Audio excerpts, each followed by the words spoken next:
My name is Robert W. Ike. I'm a member of Beta Sigma Lambda Chapter Alpha Phi Fraternity Incorporated. In the community, I'm a member of the Bloomfield Board of Education. I'm the registered voters, one of the registered voters for the town of Bloomfield. I'm an alternate to the Zoning Board of Appeals, and I'm a member of the Bloomfield Public Works Building Committee. The book I will be reading this afternoon is I Have a Dream, the famous speech by Dr. Martin Luther King. And that is page 1. So, I say to you today, my friends, that even though we face the difficulties of today and tomorrow, I still have a dream. It is a dream deeply rooted in the American dream. And there's a picture of Dr. King as he stood at the podium in 1963 in Washington, D.C., giving the famous speech. Dr. King went further on to say, I have a dream that one day this nation will rise up and live out the true meaning of its creed. We hold these truths to be self-evident, that all men are created equal. And here's a picture that shows the basin with the water out on the Capitol grounds. And you can see the picture shows all the people that attended the famous speeches that day. I have a dream that one day on the red hills of Georgia, the sons of former slaves and the sons of former slave owners will be able to sit down together at the table of brotherhood. I have a dream that one day even the state of Mississippi, a state sweltering with the heat of injustice, sweltering with the heat of oppression, we transform into an oasis of freedom and justice. Here we have a picture of African-American man and a Caucasian man, as Dr. King talked about everyone being treated equal and viewing each other by their moral character as opposed by their race. And then we have, this is a special one to me.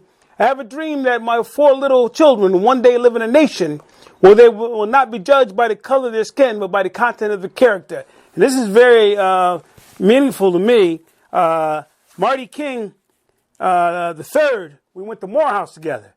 He was in the class of 79. I was in the class of 80. Also in that class, there was Jay Johnson, who was a Homeland Security. And of course, the famous writer and director, Spike Lee, was in that class of 79.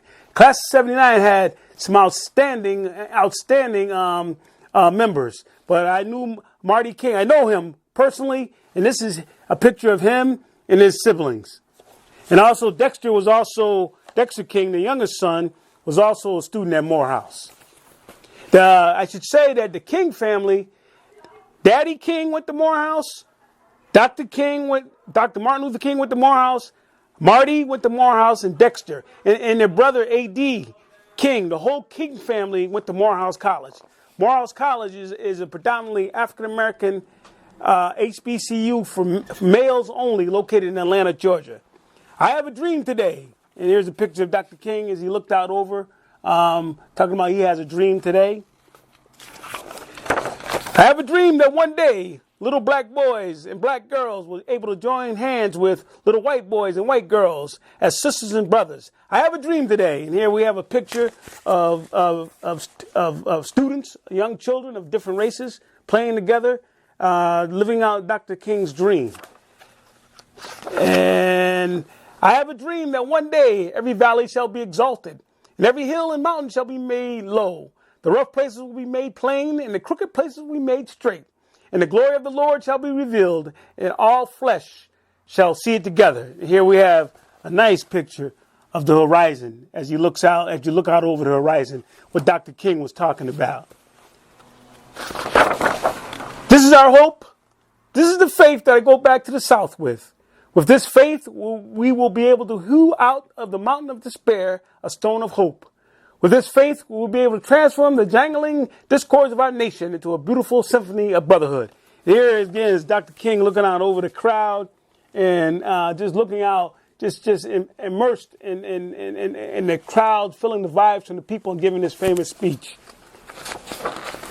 With this faith, we'll be able to work together, to pray together, to struggle together, to go to jail together, to stand up for freedom together, knowing that we'll be free one day. And here they show a picture of a black hand and a white hand joined together.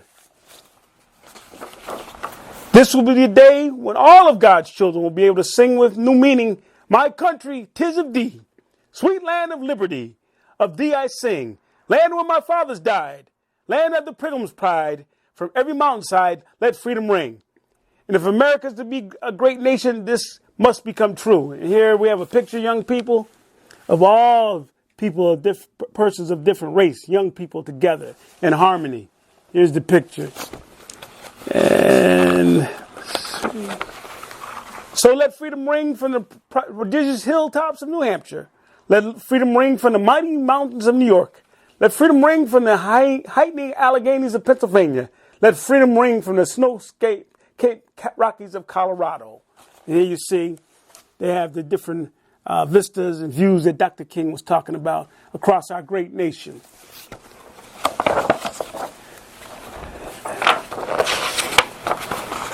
Let freedom ring from the curvaceous slopes of California.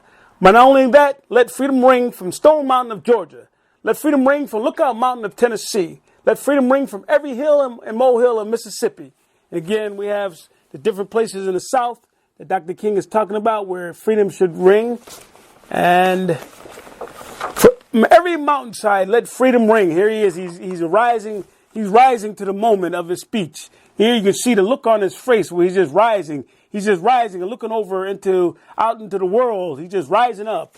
And Dr. King continues to say, and when this happens, when we allow freedom to ring, when we let it ring from every village and every hamlet, from every state and every city, we'll be able to speed up that day when all of God's children, black men and white men, Jews and Gentiles, Protestants and Catholics, will be able to join hands and sing in the words of old Negro spiritual. And here he has again, here's the crowd, different hues, different makes of people.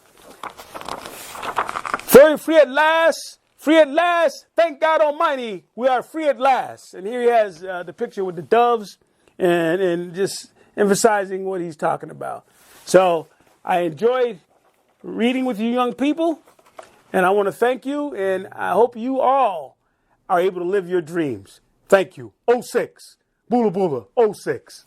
Okay, young people. First, who wrote the speech? Number 2, why did this moment take place in the civil rights history? Give me a reason why. Why did the civil rights leaders and workers feel they had to go to Washington, D.C. to have this massive rally? Someone please give me a reason why. And finally, young people, are we living Dr. King's dream?